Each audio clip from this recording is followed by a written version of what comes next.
তো কোরআন ও হাদিসের আলোচনা শোনার যে আল্লাহ আমাদের সুযোগ করে দিয়েছেন, সে আল্লাহ সুবহানাহু ওয়া তাআলার শুকরিয়া আদায় করি, বলি আলহামদুলিল্লাহ। ভাই একটু জোরে বলি আলহামদুলিল্লাহ। আলহামদুলিল্লাহ বলতে আমাদের কষ্ট আছে? জি, কষ্ট আছে। কষ্ট কেন লাগবে? যে আল্লাহ আপনাকে তার বিনা পারিশ্রমিক ছাড়াই আপনাকে অক্সিজেন দিয়েছেন, আপনি আল্লাহর প্রশংসা কেন করবেন? তাহলে একটু 1 মিনিটের জন্য বলতে বাধ্য।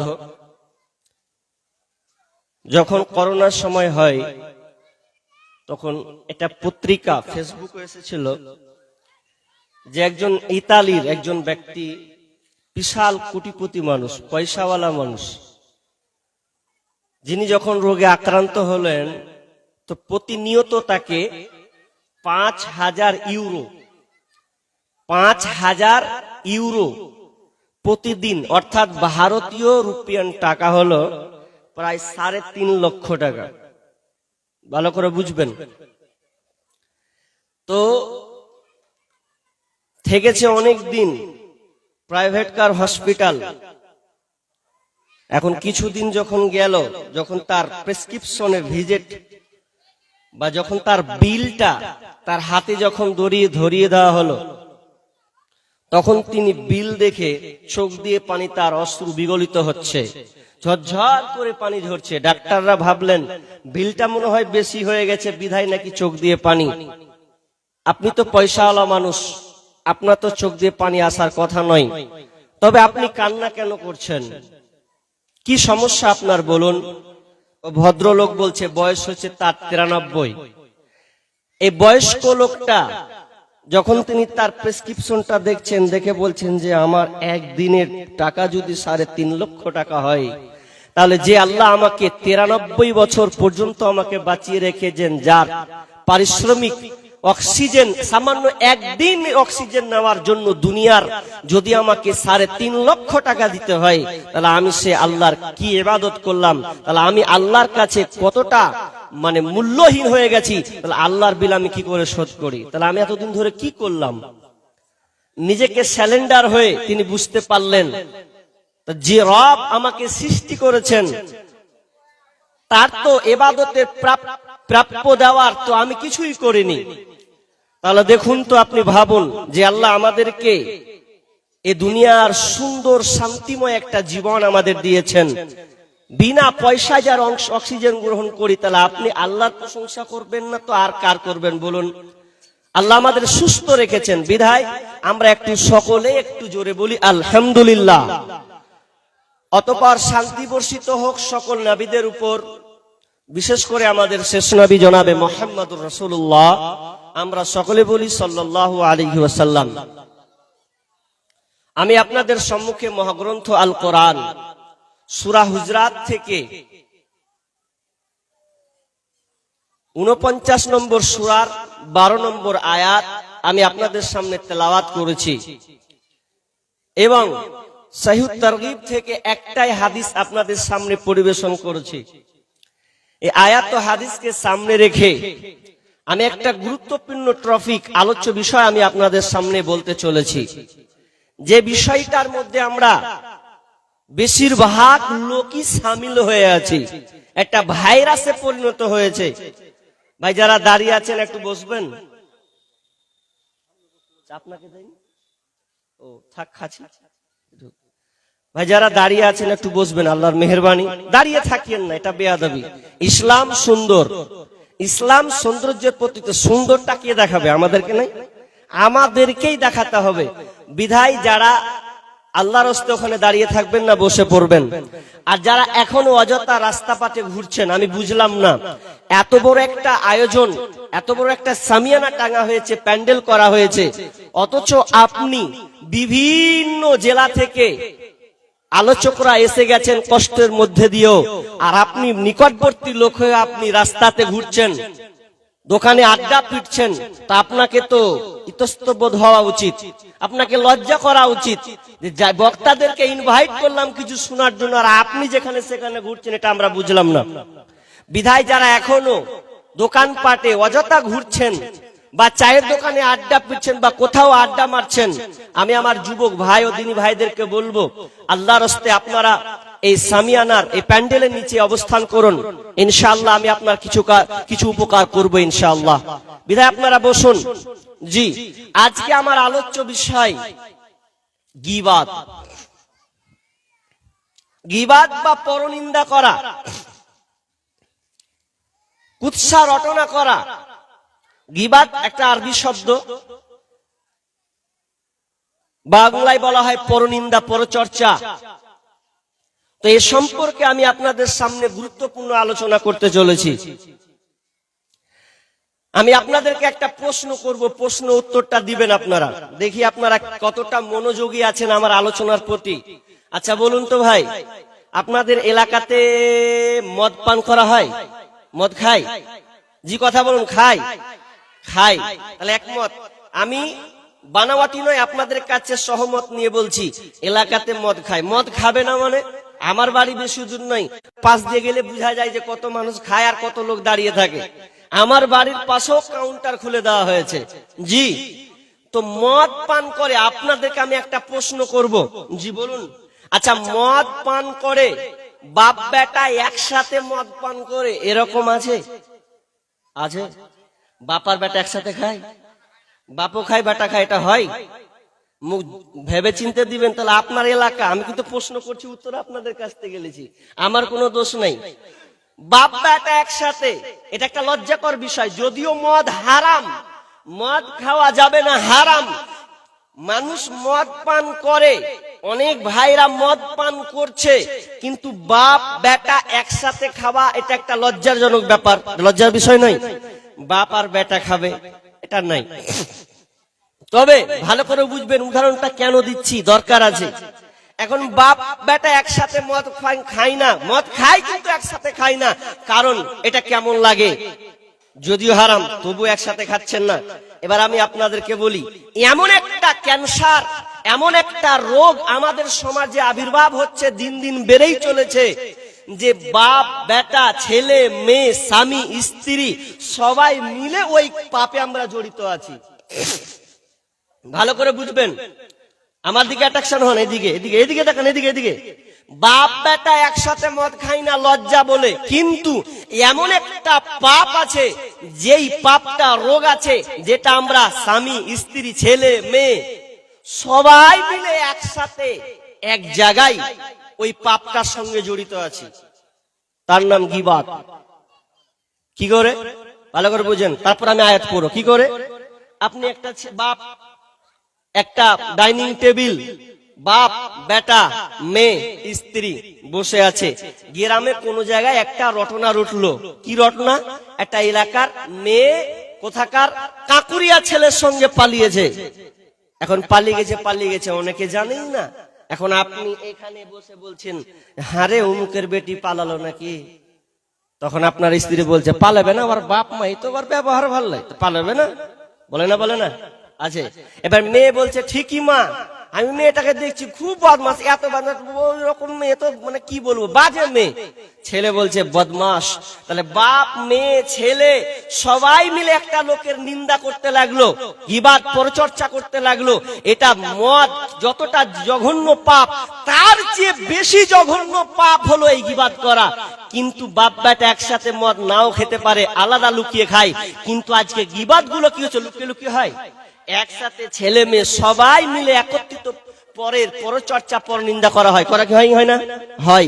কিন্তু এটা কত বড় ভয়াবহ একটি গুনাহ, মানে জাহান্নাম যাওয়ার একটা রাস্তা। এই জন্য আল্লাহ সুবহানাহু ওয়া তাআলা আমাদেরকে এই বড় ধরনের পাপ থেকে আমাদেরকে বাঁচতে বলেছেন। আর একটা উদাহরণ দিই, তাহলে বুঝবেন। কি ধরনটা? আমরা অনেক মানুষ, বিভিন্ন ধরনের মানুষ আছি, যার রুচি যেমন তার ফলাফলটা তেমন। রুচি কেমন? আমি গরুর মাংস খাই না, পছন্দ নয় আমার, কেউ কেউ আছেন একদম পোল্ট্রি, যাকে বলে পোল্ট্রি মুরগি নাকি সোজা বাংলা ভাষা, তো ওটা অনেকে আছে না আমার খাওয়া চলবে না, কে বলছে আমার দেশি মুরগি রুচে না, আমি ওগুলো খেতে পারি না, আছে না? নাই আছে, এরকম লোক আছে। কিন্তু ভালো করে বুঝবেন, বিভিন্ন ধরনের রুচিকর মানুষ আছে, যাকে যেটা পছন্দ লাগে। আমরা কেউ এটা খাই, কেউ ওটা খাই, ওটা খাই, কিন্তু এমন একটা খাবার আছে যেই খাবারটা আমরা প্রায় লোকেই খেতে লেগেছি বা খাই। জি, সেটা হচ্ছে কোরআনের ভাষা, যে তোমার মৃত ভাইয়ের মাংস খাওয়া। জি, মৃত ভাইয়ের মাংস খাওয়া আমরা প্রায় লোক খাচ্ছি। কারা? যারা আমরা গীবতে জর্জরিত আছি।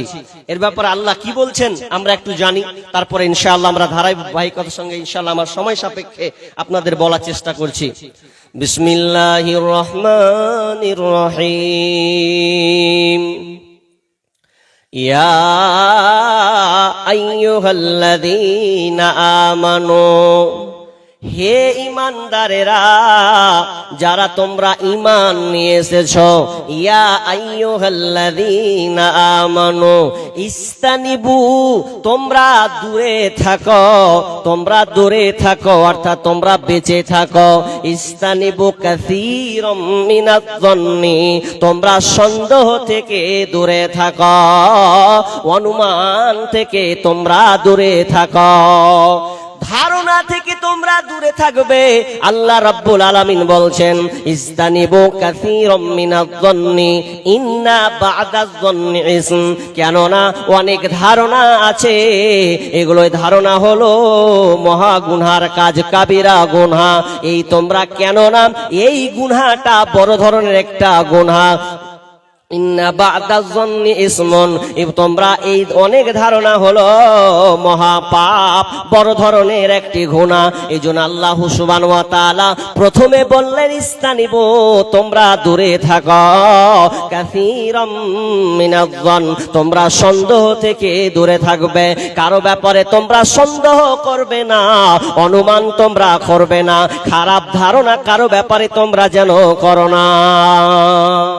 প্রথমে আল্লাহ বললেন তোমরা কারো ব্যাপারে মন্দ ধারণা করবে না, কারো ব্যাপারে তোমরা অনুমান করবে না। জি, কারো ব্যাপারে সন্দেহ তোমরা করো না। যেমন একটা লোক নামাজ পড়লো, নামাজ পড়ে সুন্নাত নামাজ পড়লো, বেতরে নামাজ পড়লো না, সে বাড়ি চলে গেল। এখন বাড়ি যখন চলে গেল, তখন কিছু মুসাল্লি বলছে, দেখ কত নামাজির বেটা, বেতরে নামাজটা পড়লে না, বাড়ি চলে গেল। তাহলে এটা সন্দেহ হলো কেন না? তাহলে আপনি এ সন্দেহ করতে পাবেন না। কেন আপনি সন্দেহ করতে গেলেন? হতে পারে ওই লোকটার হয়তো তাহাজ্জুদে নামাজ পড়ার পরেনি কোনদিন, আর আজ ইচ্ছা হয়েছে আমি তাহাজ্জুদে নামাজ পড়বো, আমি বেতর পড়লাম না, রাত্রে উঠে আমি তাহাজ্জুদে নামাজ পড়বো। একটা আলেম, একজন ইমাম বাজার করছে, দুটা মেয়ে ছেলে আছে। এখন আপনি এলাকার তোতে বলছেন, হারগে ইমামকে দেখ, দুটা বেটি ছেলে নিয়ে ঘুরছে, কত বড় সাহস। আপনি না দেখে আনজাতে আপনি ধারণা করে দিলেন যে একটা ইমাম দুটা মেয়ে নিয়ে ঘুরছে, মানে দুটা বরখা পরে নিয়ে ঘুরছে, মানে মেয়ে সালার চরিত্র, এই মৌলভী সাহেবের চরিত্র খারাপ আছে। আপনি না জেনে ধারণা করে দিলেন। এখন ধারণা করে দিলেন, কাছে যে এখন ডাকছেন, সাহেব ভালো আছেন? হ্যাঁ। তা কে গো? এটা আমার স্ত্রী, এটা আমার মেয়ে, এসছি আপনাদের ধুলিয়ান মার্কেটে বাজার করব, তো ভাবলাম যে কিছু নিয়ে নি। আচ্ছা, আপনি ধারণা করলেন, খারাপ না ভালো? তাহলে ধারণা করা যাবে? কখনোই ধারণা করা যাবে না। যদি একটা কেউ টেনে রমজান মাসে দিনের বেলায় কোনো দাড়িওয়ালা টুপি আছে, মাথায় টুপি আছে, দাড়ি লম্বা আছে, পাঞ্জাবি পরে আছে, দিনের বেলায় খাবার শুরু করেছে। এখন আপনি বলছেন, দেখ অত বড় মুখে দাড়ি, লম্বা টুপি, আর আল্লাহ খাল্লা পরে পরে বসে আছে, আর দিন দুপুরে খাবার চালাচ্ছে। আপনি অনুমান সন্দেহ করতে পাবেন না। হতে পারে লোকটা মুসাফির আছে, লোকটা সফর যাত্রী আছে, কোন জায়গা থেকে রিটার্ন করেছে, কারণ যারা মুসাফির তাদের জন্য রোজা ওই সময়তে ছাড় আছে, পরে সে আদায় করে নেবে। আপনি সন্দেহ কাউকে আপনি করতে পারেন না। আল্লাহ রাব্বুল আলামিন বলছেন, আল্লাহ তাআলা বলছেন কাসীরাম মিনাজ-যন্নি, তোমরা ধারণা থেকে, মন্দ ধারণা থেকে বেঁচে থাকো। খবরদার, না জেনে কারো ব্যাপারে আপনি মন্দ ধারণা করতে পারেন না। ইমাম হাসান বসরি রাহমাতুল্লাহ আলাইহি, তিনি একজন তাবেঈ। ইমাম হাসান বাসরি রহমতুল্লাহ আলাই তিনি একদিন রাস্তা অতিক্রম করছেন, দজলা নদীর পাশ দিয়ে হাঁটছেন। তো হাঁটতে হাঁটতে হাঁটতে একটা ছেলে একটা মেয়ে, ছেলেটা বসে আছে আর মেয়েটা ছেলের উরুরাঙের উপরে মাথা দিয়ে শুয়ে আছে। তো ইমাম হাসান বাসরি রহমতুল্লাহ আলাইহি বলছেন, ছি ছি ছি ছি ছি ছি, দিন দুপুরে দেখতো একটা ছেলে আর একটা মেয়েকে মাথার উপরে শুয়ে আছে, আর তারা যেন বোতল দিয়ে ও খাচ্ছে একবার ওকে খাওয়াচ্ছে, ও খাচ্ছে একবার ওকে খাওয়াচ্ছে। সন্দেহ করছে, এত সন্দেহ করছে তো করতে করতে করতে মুখটাকে বেঁকিয়ে নিচ্ছেন, ফিরিয়ে নিচ্ছেন, জি দিন ছি ছি ছি, দিন দুপুরে এত জঘন্য কাজ। এই যখন বলতে বলতে এমন সময় দজলা নদীর এপার থেকে ওপার নদীগুলো যখন পারাপার হয়, এমন সময় একটা চলন্ত একটা নদী যখন চলতে চলতে এপার হতে হতে কেমন করে যেন যাত্রীবাহী সহ নৌকাটা যেন পাল্টি খেয়ে নেয়। আর যখনই পাল্টি খেয়ে নেওয়া, ওই ছেলেটা মেয়েটাকে ছেড়ে দিয়ে নদীতে যেন ঝাঁপিয়ে পড়ল। আর যেমনই ঝাঁপিয়ে পড়া, তিনি একাই আর একে একে একে একে 8-10 জন করে যেন তাদেরকে উদ্ধার করলেন, সকলকে যেন উঠানোর চেষ্টা করলেন। আর ইমাম হাসান বাসরি রহমতুল্লাহ আলাইহি তিনিও যেন চলে গেলেন। আর যেতে যেতে তার সঙ্গে সঙ্গে সঙ্গে সাক্ষাৎ হয়ে গেল, মুলাকাত হয়ে গেলাম। তখন লোকটা বুঝতে পেরেছে, ওই যুবকটা বুঝতে পেরেছে, তিনি আমাকে বারবার দেখে মুখটাকে যেন বারবার ফিরিয়ে নিচ্ছেন। এ করতে করতে এমন সময় হাসান বাসরি রহমাতুল্লাহ আলাইহি বললেন, তোমরা কে, তোমরা কেন এখানে? তখন তো ওই যুবকটা বলছেন, আমি হলাম সেই যুবক, আমার উরুরাঙের মাথার উপরে যিনি ঘুমিয়েছিলেন সেটা কেউ নয়, অন্য কোনো মেয়ে নয়, তিনি হলো আমার মা। আমার উরুরাঙের উপরে মাথা দিয়ে শুয়েছিলেন, কারণ আমার মা একজন অসুস্থ ব্যক্তি, মাকে ডাক্তার বাড়ি নিয়ে যাব বলে দজলা নদীর এপারে আমরা বসে আছি। মা খুব পিপাসিত, তৃষ্ণার্ত, এই জন্য আমি আমার মাকে গরমের সময় বার আমি আমার দজলা নদীর পানি উঠিয়ে এনে আমার মাকে এই বোতলে আমি আমার মাকে পানি পান করাচ্ছি। তখন তিনি যখন বুঝতে পারলেন, আরে আমি কত বড় তার জন্য খারাপ ধারণা করতে গেলাম, কেন আমি অনুমান করতে গেলাম, ছি ছি ছি, আল্লাহর কাছে তিনি যেন স্যালেন্ডার হয়ে গেলেন। আর বলতে লাগলেন, আমি না জেনে কেন আমি একটা লোকের উপরে একটা তোহমাত যেন লাগাতে গেলাম, কেন আমি মন্দ ধারণা করতে গেলাম। তাহলে এই হাদিস থেকে আমরা বুঝতে পারলাম, খবরদার কারো ব্যাপারে না জেনে সন্দেহ করা, অনুমান করা, কুধারণা করা ঠিক নয়, ধারণা করা যাবে না। এবার আল্লাহ তাআলা কি বলছেন তারপরে, ওয়ালা তাজাসসু, তোমরা তাজাসসুসি করবে না, কারো বিষয়ে গোপন খবর কোনো অনুসন্ধান করবে না, গোপন বিষয় তোমরা জানার চেষ্টা করবে না, এক কথায় তোমরা গোয়েন্দাগিরি করবে না। আল্লাহ সুবহানাহু ওয়া তাআলা বলছেন, ওয়ালা তাজাসসু, তোমরা তাজাসসুসি করবে না। বিশ্বনবী বলেন, আবু হুরায়রা রাদিয়াল্লাহু তাআলা আনহু বর্ণিত, তিনি বলছেন, মান সাতারা মুসলিমান সাতারাহুল্লাহু ফিদ দুনিয়া ওয়াল আখিরা। বিশ্বনবী বলছেন, কোন মুসলিম অপর মুসলিমের যদি কেউ কোন বিষয়কে ঢেকে দেয়, আমি একটা গোপন বিষয় আমার ভাইয়ের ব্যাপারে জানি, কেউ যদি কোনো বিষয়কে উদ্ঘাটন না করে গোপন রেখে দেয়, তাহলে আল্লাহ সুবহানাহু ওয়া তাআলা তার দুনিয়া এবং আখিরাতে তার গোপন বিষয়কে ঢেকে রাখবেন। বিষ্ণু বলছেন, কেউ যদি কোনো ভাইয়ের গোপন খবরকে ঢেকে রেখে দেয়, যদি সে বাহ্যিক না বহিঃপ্রকাশ না করে, তাহলে তার জন্য সুসংবাদ হলো, তার জন্য দুনিয়াতে এবং আখিরাতে, ফিদ দুনিয়া ওয়াল আখিরা, দুনিয়া এবং আখিরাতে তার জন্য তার পাপকে আল্লাহ ঢেকে রাখবেন, ঢেকে দিবেন। আপনি কি লাভ, আপনি কারো বিষয়ে কোনো খবর আপনি জানলেন, কোন আপনার ভাই একটা ভুল করেছে, আপনি জানেন, বাকি কেউ জানে না, বা আংশিক লোক জানে, অনেকে জানে না, আর আপনি ওইটাকে গোপন রেখে দিলেন, ঢেকে রেখে দিলেন, তো আল্লাহ সুবহানাহু ওয়া তাআলা আপনারও কিয়ামতের ময়দানে আপনার পাপটাকে ঢেকে দিবেন। আপনার পাপ আপনিও যে দুনিয়াতে করেছেন, তাহলে আপনি সম্মানিত কিভাবে হলেন? দুনিয়া তো আল্লাহ আপনার পাপকে ঢেকে দিবেন এবং আখিরাতেও আপনার পাপকে ঢেকে দিবেন। জি, কথাগুলো বুঝার চেষ্টা করুন। আপনি কারো পাপ জানলেন, কোন কাজ অন্যায় আপনি জানলেন, কিন্তু আপনি বহিঃপ্রকাশ করলেন না, লুকিয়ে রাখলেন, তো আল্লাহ আপনার পাপকে বহিঃপ্রকাশ করবেন না, লুকিয়ে রাখবেন। কেমন? সহিহ বুখারীর একটা হাদিস আছে, বিচারের ময়দানে যখন আপনার বিচার হবে, বিচার ফায়সালা হবে, তখন আল্লাহ বলবেন, এই আব্দুর রহমান, আব্দুল্লাহ, দেখো তো তোমার আমলগুলো চিনতে পারো কিনা, দেখো তুমি এ পাপ করেছো কিনা, দেখো তুমি এই গুনাহগুলো করেছো কিনা। তখন দেখবে জি ঠিকই তো, হ্যাঁ আমি এটাই গুনাহ করেছি, আমি এই গুনাহ করেছি, সব তো লেখা আছে। আল্লাহ বলবেন ঠিক আছে ঠিক আছে, আমার ফেরেশতারা ভুল লেখেনি তো? না আল্লাহ, আমি যেগুলো অন্যায় করেছি ওগুলো সব তোমার ফেরেশতারা ঠিকই লিখেছে, এগুলো ঠিকই লেখা আছে। তো আল্লাহ সুবহানাহু ওয়া তাআলা বলবেন, দেখ বান্দা, তুই যেমন তুই উমুকের পাপকে গোপন রেখেছিস, তো আমিও আল্লাহ চাই যে তোর পাপটাকে আমিও গোপন রেখে দিলাম, আমি আর বহিঃপ্রকাশ করলাম না। বলেন সুবহানাল্লাহ। তাহলে আপনি ভাবুন, আপনি কারো পাপ গোপন করলেন, তো আল্লাহ আপনার পাপ গোপন করবেন, এই বিচারের ময়দানে বহিঃপ্রকাশ করবেন না, আর দিয়ে আপনার বিচারটাকে করবেন এবং আল্লাহ আপনাকে ক্ষমাও করে দিবেন। জি, তাহলে এই আপনার কারো ব্যাপারে আপনি গোয়েন্দাগিরি আপনি করতে পাবেন না, আপনাকে এগুলো থেকে বাঁচতে হবে। আল্লাহ রাব্বুল আলামিন বললেন ওয়ালা তাজাসসু, তারপর বলেন ওয়ালা ইয়াগতাব বা'দুকুম বা'যা, এবং তোমরা এক অপরের গীবাত করবে না, পরচর্চা পরনিন্দা তোমরা করবে না, তুমি তোমার অপর ভাইয়ের তোমরা গীবত তুমি শামিল হবে না। কারণ গীবাত এত কঠিন ভয়াবহ একটা পাপ, গীবাতের ব্যাপারে আপনাকে আমি কি বলতে যাই, গীবাত কত ভয়াবহ পাপ।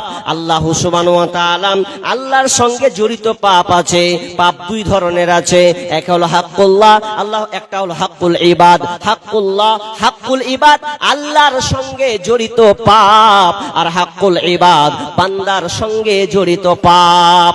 আল্লাহর সঙ্গে জড়িত পাপ কেমন? আপনি নামাজ পড়েননি, নামাজ পড়ছেন ঢিলা ঢিলা করে, বা আপনি এমন ভাবে নামাজ পড়ছেন কখন একদিন তো 2 দিন পর 3 দিন পর, সপ্তাহে জুমা একদিন, আপনি এভাবে পড়ছেন, কিন্তু দেখেন আপনি রোজা ঠিক মতন রাখেন, এটা হচ্ছে আল্লাহর সঙ্গে জড়িত পাপ। আপনি নামাজ পড়েননি, আল্লাহর সঙ্গে জড়িত পাপ করেছেন, রোজা রাখেননি, আল্লাহর সঙ্গে জড়িত আপনি পাপ করেছেন। কিন্তু মনে রাখবেন, আল্লাহ চাইলে আল্লাহ আপনাকে ক্ষমা করে দিতে পারে, চাইলে আল্লাহ আপনাকে মাফ করতে পারে, এটা আল্লাহর ব্যক্তিগত ব্যাপার। আল্লাহ যদি ক্ষমা করে তো আমাদের কিছু করার আছে কি? কিছু করার নাই। তবে হাক্কুল ইবাদ বান্দার সঙ্গে জড়িত পাপ, অর্থাৎ আপনি বান্দার সঙ্গে কারো জায়গাকে আপনি আত্মসাৎ করেছেন, কারো সঙ্গে আপনি অন্যায়ভাবে আপনি তাকে মেরেছেন, অন্যায়ভাবে আপনি তাকে গালি দিয়েছেন, এক কথায় হাক্কুল ইবাদ বান্দার সঙ্গে আপনি খারাপ আচরণ করেছেন। আর এগুলো করে যদি আপনি নিজে আল্লাহর কাছে ক্ষমা চান, তো আল্লাহ কোনোদিন এই পাপের গুনাহ ক্ষমা করবেন না, কারণ আপনি বান্দার সঙ্গে করেছেন, যার সঙ্গে আপনি অন্যায়টা করেছেন, খারাপ কাজটা করেছেন। এটা ছাড়া এখন বিরক্ত, তুমি কষ্ট করে দিয়ে দাও, বলতে বলতে থামিয়ে দেবে, ঠেলা সামলাও, যারা আসবে দিয়ে দেবে। আর ইউটিউবার সব কোথাকার রে ভাই, ইউটিউবার দেখে খুব ভয় লাগছে, এত ভয় লাগছে জানেন, কি থেকে কি জড়িয়ে বসে থাকছে, হ্যাঁ কে না করছে, না কে হ্যাঁ করছে, খুবই মারাত্মক। তার অনেক জায়গায় ইউটিউবারকে ভিডিও করতে দিই না, তবে যাওয়ার সময় লিবো সব টিকার আইডি চেক করবো আগে, কে কে কোন দিকে আছে। জি, মানে 9 কে 6 করছে, ইউটিউবার খুব খাতারনাক, অনেকে ভালোর জন্য করছে, অনেকে আবার খারাপ নিয়ে বসে আছে। জি, এখন ভিউটা কোন দিক দিয়ে বাড়বে এই আশায় বসে আছে। আর বিহারের তো ইউটিউবার সবচেয়ে জঘন্য, যত বিহারের ইউটিউবার আছে সবচেয়ে বেশি জঘন্য ওইদিকে। জি, তো যাই হোক, আমাদের এদিকে ইউটিউবার, আমি তো এদিকে প্রোগ্রাম খুব কমই দিই, যদি হাতে গোনা পড়ে 2-1-4টা পড়ে, তো সবই বাইরে প্রোগ্রাম। যাই হোক, কি বলছিলাম, হাক্কুল্লাহ এবং হাক্কুল ইবাদ বান্দার সঙ্গে জড়িত পাপ, এটা একটা গীবাদের মধ্যে পড়ছে, এটা একটা গীবাত, বান্দার সঙ্গে জড়িত পাপ। যদি আপনি গীবাত করে দেন, কারো ব্যাপারে আপনি পরচর্চা করেন, পরনিন্দা, আপনি চুগলখুরি করে বেড়ান, তাহলে কিন্তু আল্লাহ আপনাকে ক্ষমা করবেন না। জি, আল্লাহর কাছে যদি তুমি করে থাকো পাপ, ইচ্ছে করলে আল্লাহ তোমায় করতে পারে মাপ। আল্লাহর কাছে যদি তুমি করে থাকো পাপ, ইচ্ছে করলে আল্লাহ তোমায় করতে পারে মাপ। বান্দার হক নষ্ট করলে, বান্দার হক নষ্ট করলে হবে না ক্ষমা। পরের ঋণ আমল নামা কইরো না জমা, তোমরা পরের ঋণ আমল নামা কইরো না জমা।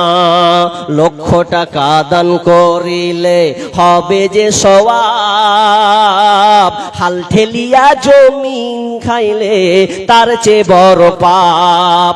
লক্ষ টাকা দান করিলে হবে যে সওয়াব, পরের জমি মেরে খাইলে তার চেয়ে বড় পাপ। যতই করো নামাজ রোজা মাথায় লইয়া ঋণের বোঝা, যতই পড়ো নামাজ রোজা মাথায় লইয়া ঋণের বোঝা, রোজ হাসরে যাইবা সোজা রেহাই পাইবা না। পরের ঋণ আমল নামা কইরো না জমা, তোমরা পরের ঋণ আমল নামা কইরো না জমা। আল্লাহর কাছে যদি তুমি করে থাকো পাপ, ইচ্ছে করলে আল্লাহ তোমায় করতে পারে মাপ। বান্দার হক নষ্ট করলে, বান্দার হক নষ্ট করলে হবে না ক্ষমা। পরের ঋণ আমল নামা কইরো না জমা, তোমরা পরের ঋণ আমল নামা কইরো না জমা। সামনে পিছে লোকের নিন্দা করিলে বদনাম, আল্লাহ বলেন তাদের জন্য কঠিন জাহান্নাম। সামনে পিছে লোকের নিন্দা করিলে বদনাম, আল্লাহ বলেন তাদের জন্য কঠিন জাহান্নাম। পরের সুনাম করলে ক্ষুণ্ণ নষ্ট হবে নিজের পূর্ণ, পরের সুনাম করলে ক্ষুণ্ণ নষ্ট হবে নিজের পুণ্য। নিজের ঘরে চলে আসবে, নিজের ঘরে চলে আসবে পরেরই গুনাহ। পরের ঋণ আমল নামা কইরো না জমা, তোমরা পরের ঋণ আমল নামা কইরো না জমা। আল্লাহর কাছে যদি তুমি করে থাকো পাপ, ইচ্ছে করলে আল্লাহ তোমায় করতে পারে মাপ। বান্দার হক নষ্ট করলে, বান্দার হক নষ্ট করলে হবে না ক্ষমা। পরের ঋণ আমল নামা কইরো না জমা, তোমরা পরের ঋণ আমল নামা কইরো না জমা। গীবত করতে খুব মজা লাগে। দিলওয়ার হোসেন সাঈদী তিনি মারা গেছে, তার একটা উদাহরণ আছে, তো আমাকে খুব ভালো লাগে। উদাহরণটা কি? উদাহরণটা এইরকম যে কারো যখন দাঁত এলা চুলকানি হয়, হাদা চুলকানি, চুলকানি বুঝেন, হাত দাঁত বুঝেন তো, যখন হয়, যখন জোরে যখন চুলকায় তো আঙুল দিয়ে ঘুষা মানে এমন মজা লাগে, খুব ভালো লাগে। ভালো লাগে না? চুলকাতে এতটা ভালো লাগে, যখন থেমে যায় তারপরে আখেরি আঞ্জাম কি? এত জ্বলবে আর থাকা যাবে না, বাপরে বাপ। চুলকাতে খুব মজা, কিন্তু পরের আঞ্জামটা এত কঠিন হবে যে ছটপটে থাকা যাবে না, রক্ত বেরিয়ে একাকার হয়ে যায়। ঠিক তেমনি ভাবে গীবাত হলো এরকমই। গীবাত লোকের পরনিন্দা করতে খুব মজা লাগে, চায়ের দোকানে বসে খুব মজা লাগে, জি, আর যে শুনে ওকে মজা লাগে, বাহ খুব ভালো, ঠিক, বল বল, খুব মজা। কিন্তু আখেরি আঞ্জাম জানে না। গুরুত্বপূর্ণ কয়েকটা হাদিস আমি আপনাদের সামনে বলবো ইনশাআল্লাহ, তবে ধৈর্য সহকারে শুনতে হবে। তাহলে আমি আয়াতটা আগে শেষ করি, তারপরে হাদিস একটার পর একটা আমি চলে যাই। আল্লাহ তাআলা বলছেন, ওয়ালা ইয়াকতাব বা'যুকুম বা'যা আইয়ুহিব্বু আহাদুকুম আইয়াকুলা লাহমা আখিহি মাইতা। আল্লাহ বলছেন এক অপরের গীবাত করো না, জি, গীবাত করো না। এই গীবাতটা কেমন? আল্লাহ তখন বলছেন, তোমরা কি কেউ চাইবে, তোমরা কি কেউ পছন্দ করবে যে তোমার মৃত ভাইয়ের মাংস খেতে? আল্লাহ বলছেন, তোমরা কি চাও যে তোমার মৃত ভাইয়ের মাংস খেতে তোমরা পছন্দ করবে? আল্লাহ বলছেন, ফাকারিহতুমুহু, না, তোমরা এটা পছন্দ করবে না, এটা তোমরা অপছন্দ করবে। অতএব আল্লাহ বলছেন, ওয়াত্তাকুল্লাহ, অতএব তোমরা আল্লাহকে ভয় করো। ইন্নাল্লাহা তাওয়াবুর রহিম, তিনি হচ্ছেন তাওবা কবুলকারী, তিনি হচ্ছেন তওবা কবুলকারী এবং অসীম দয়ালু। জি, তাহলে আমাদেরকে এই গীবাত থেকে বাঁচতে হবে। এটা লোকের গীবাত করে আমার কি লাভ? কি লাভ আমার? কি লাভ হবে? কি হবে আমার ফায়দা? বরঞ্চ আমার লস হবে। চলেন সহিহ বুখারী থেকে একটি, মুসলিম থেকে আপনাদের হাদিস। আজকে কালেকশনের ব্যাপার আছে নাকি? দাম যে দিয়েছে আজকে কালেকশনের জন্য তাও হবে, মসজিদে দিয়ে দেবেন। যাক, দিয়ে দেবে জায়গা। এটা কালেকশনের নয় তো, আমি তো আগে থেকেই জানি। যাই হোক, উনি দিয়েছেন, আলহামদুলিল্লাহ। যাক, আল্লাহুম্মা সাল্লি আলাইহি আল্লাহুম্মা বারিক আলাইহি, তার দানকে আল্লাহ তুমি কবুল করো। জি, কি বলছিলাম? গীবাত কত জঘন্য, কত বড় ধরনের একটা অপরাধ। তাহলে হাদিস চলে যায় আপনাদের কাছে। বিশ্বনবী সাহাবীদেরকে বললেন, আতাদরুনা মাল মুফলিস? ও আমার সাহাবীরা বলো, অভাবী কে, দরিদ্র কে, অসহায় কোন ব্যক্তি তোমরা কি বলতে পারবে? আতাদরুনা মাল মুফলিস? অসহায় ব্যক্তিকে, অভাবী লোককে, গরিব লোককে তোমরা কি বলতে পারবে? সাহাবীরা বললেন, ফাকালা ইন্নাল মুফলিসু ফিনা মান লা দিরহাম লাহু ওয়ালা মাতা। বিশ্বনবীকে সাহাবীরা বললেন, ইয়া রাসূলুল্লাহ, অভাবী হলো ওই লোকটা, গরিব হলো ওই লোকটি, যেই লোকটার টাকা পয়সা নাই, যার ধন সম্পদ নাই, ওই লোকটা হলো অভাবে। যখনই সাহাবীরা এই কথা বললেন, ফাকালা, আল্লাহ রাসূল তখন বললেন, ইন্নাল মুফলিসা মিন উম্মতি ইয়াতি ইয়াউমাল কিয়ামাতি বিসালাতিন ওয়া যাকাতিন ওয়া সিয়ামিন ওয়া যাকাতিন। বিষ্ণু বললেন, শোনো, গরিবকে, অসহায়কে তোমরা শুনে নাও। তোমরা টাকা পয়সার ব্যাপারে বলেছো, ধন সম্পদের ব্যাপারে বলেছো, অথচ মুফলিস, ওই অসহায় ব্যক্তি হলো ওই যেই লোকটা বিচারের মাঠে, বিচারের দিন নামাজ নিয়ে হাজির হবে, সিয়াম নিয়ে হাজির হবে, রোজা নিয়ে হাজির হবে, যাকাত দান সাদকা নিয়ে তখন বিচারের ময়দানে যখন হাজির হবে, সে এমন অবস্থায় উঠবে, এমন হালাতে উঠবে যে ওই লোকটা কাউকে অপকালি দিয়েছে, কাউকে অপবাদ দিয়েছে, কারো জমি আত্মসাৎ করেছে, কাউকে মেরেছে, কাউকে হত্যা করেছে। এই রকম লোক, যেই লোকটা এত কিছু আমল করার পরেও সে অনেক গুনাহ নিয়ে যেন দাঁড়াবে, কারো গীবাত করেছে, কারো পরনিন্দা পরচর্চা যে করেছে, এক কথায় চুগলখড়ি, যার চুগলখড়ি করা তার কাজ, এই কাজে সব সময় যেন নিয়োজিত ছিল। দোকানে আড্ডা পিটে বলতো, বাজারে মার্কেটে সদা সর্বদাই বন্ধু বান্ধব নিয়ে এক অপরকে যেন তারা নিন্দা ঠাট্টা করত। এই রকম লোক, যেই লোকটা আত্মসাৎ করেছে, কাউকে হত্যা করেছে, কাউকে মেরেছে, কারো জমি আত্মসাৎ করেছে, কিয়ামতের ময়দানে যখন ওই বিচার ফায়সালার সময় এত আমল হাজির করার পরেও ওই আমলটা যেই লোকটার গীবাত করেছে, যেই লোকটাকে হত্যা করেছে, যেই লোকটাকে মেরেছে, অপবাদ দিয়েছে, ওই লোকটাকে সেদিন তার নেকিগুলোকে ট্রান্সফার করা হবে, নেকি তখন তার উপরে চাপিয়ে দেওয়া হবে। যখন নেকিগুলোকে যখন চাপিয়ে দেওয়া হবে, তখন আর একটাও তার নেকি থাকবে না। যেই লোকটা এত মেহনত করে কনকনে ঠান্ডার দিনে ফজরের সময় সুন্দর করে উজু করে নামাজে দাঁড়িয়েছে, কিন্তু লোকটার চরিত্র ভালো নয়, গীবাত পরনিন্দা পরচর্চা করেছে, মাস্তানগিরি করেছে, নামাজও পড়েছে, রোজাও রেখেছে, বিচারের ময়দানে সেই তার নামাজগুলো, তার রোজাগুলো, তার সাদকাগুলো, যাকাতগুলোকে সেদিনকে ট্রান্সফার করা হবে কার উপরে? যে যার আপনি গীবত করেছেন, পরচর্চা করেছেন, তার উপরে তাকে দিয়ে দেওয়া হবে। দিতে দিতে দিতে দিতে এক পর্যায়ে তার কোনো আর আমল থাকবে না, আর কোনো নেকি থাকবে না। যখন আর নেকি নাই, তখন দেখবে আর কোনো নেকি নাই, নেকি নাই, নেকি নাই, শুধু পাপ আর পাপ আর পাপ। তখন আল্লাহ সুবহানাহু ওয়া তাআলা ফেরেশতাদেরকে বলবেন, তোমরা এক কাজ করো, যেই লোকটার আর নেকি নাই, শুধু গুনাহ আর গুনাহ, পাপ আর পাপ হয়ে আছে, তোমরা এক কাজ করো, এখনো ঋণদাতা বাকি হয়ে আছে, এখনো দাঁড়িয়ে আছে, তোমরা এক কাজ করো, যেই লোকটার গীবাত করেছে, পরচর্চা করেছে, আত্মসাৎ করেছে, ওই লোকটার ভালো, ওই লোকটার নেকি গুনাহগুলোকে তার উপরে চাপিয়ে দাও, যে গুনাহগুলো করেছে ওই গুনাহগুলো তার উপরে চাপিয়ে দাও। যখন ওই গুনাহগুলো তার উপরে চাপিয়ে দেওয়া হবে, আর তো কোনো আমল নাই, আর কোনো একটাও যেন নেকি নাই, সব নেকি বরবাদ হয়ে গেছে, ট্রান্সফার হয়ে গেছে।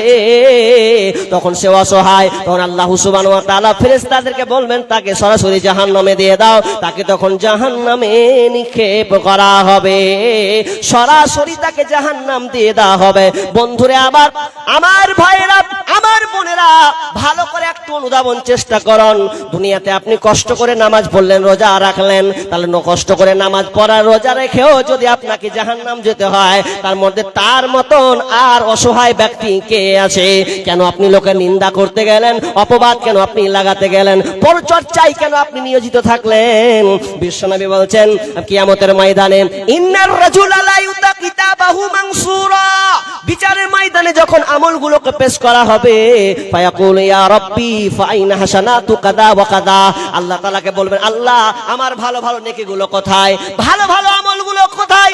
আল্লাহ আমি কষ্ট করে নামাজ পড়েছিলাম, নামাজের নেকিগুলো কোথায়? রোজা রেখেছিলাম, রোজার নেকিগুলো কোথায়? দান সাদকা করেছিলাম, দান সাদকার নেকিগুলো কোথায়? আল্লাহ সুবহানাহু ওয়া তাআলা এক কথায় বলবে, ফায়াকুলু মুহিয়াত বিইকতিয়াবিকান নাস, আল্লাহ সুবহানাহু ওয়া তাআলা বলবেন তুমি লোকের যে গীবাত করেছিলে, পরচর্চা করেছিলে, পরনিন্দা করেছিলে, এই জন্য তোমার নেকিগুলোকে তাকে ট্রান্সফার করে দেওয়া হয়েছে।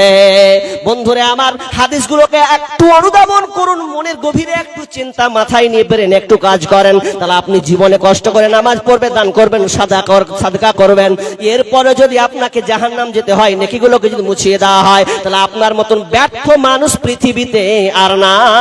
তাহলে আমি কেন লোকের নিন্দা পরচর্চা, কেন আমি লোকের চুগলখড়ি করে বেড়াবো? আজ থেকে প্রতিজ্ঞাবদ্ধ হতে হবে, কারণ গীবাত এমন একটি ভয়াবহ পাপ, পরনিন্দা এমন একটা পাপ যে আপনার নেকিগুলোকে মাইনাস করে দেবে।